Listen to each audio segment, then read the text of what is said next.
Without the powerful defense forces of plans, India cannot be peaceful with all its citizens. And isn't it a really proud matter that India is at forefront in its defense systems and also capable of helping any countries without any delay or lack in any helping factor. And it has been a long practiced notion that India repeats every time. Whenever the union budget gets announced, the defense sector clinches most of the money. Importantly, to fight the threats from the highly irritable neighbors housed near the borders. The government never backfoot for matters concerning the security of the nation. The military budget supports new or existing activities, staff pay, training expenses, upkeep of facilities and equipment, development and acquisition of new technology, weapons, equipment and whatnot. Moreover, half of India's total defense budget is allocated to the Indian Army, with much of the money spent on wages, pensions and cantonment upkeep rather than essential weapons and ammunition. And looking on to the Union Budget 2022-23, there is a renewed focus and reorientation of security policies to break away from an exclusively continental focus. In the latest budget, rupees 5.25 lakh crores have been allotted for the combined three, that is Army, Navy and Air Force. Most of the money will be used to pay the salary for the 3 lakhs and more people serving the nation in the defense section across diverse forces. The additional money goes for procuring lethal weapons and arms from foreign makers, which is surely a mountain cost. So let us analyze defense a business in India. A lion's share of the defense budget is highly focused to rope in the French and Russian-made armory, which gleams in finesse that any country will fall for. Last year, the government spent more than rupees 2 lakhs on this.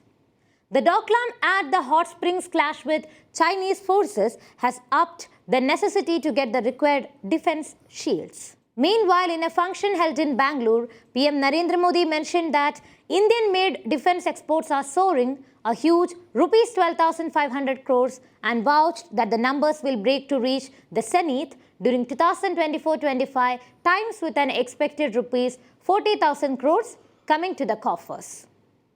In the coming years, India is making amends to transform itself into a defense hub, eyeing more investors from foreign turfs.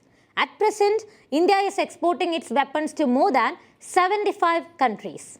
The ingeniously made INS Vikrant, Thejas Fighters have caught the eyes of investors for a long. Small praise comes here from the Cochin shipyard since the INS Vikrant's deft making took place inside the sea. Karnataka's Tumkur and Gujarat's Surat are soon to be facelifted to become the largest helicopter production factories in Asia. When discussions are on in this year's defense budget, there is an increase of 17.57% in the defense research and development budget in comparison to 21-22.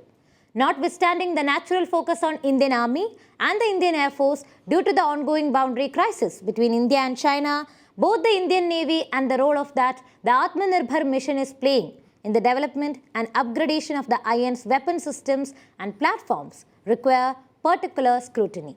PM also has equaled the new India to a flight that is taking off to greater heights.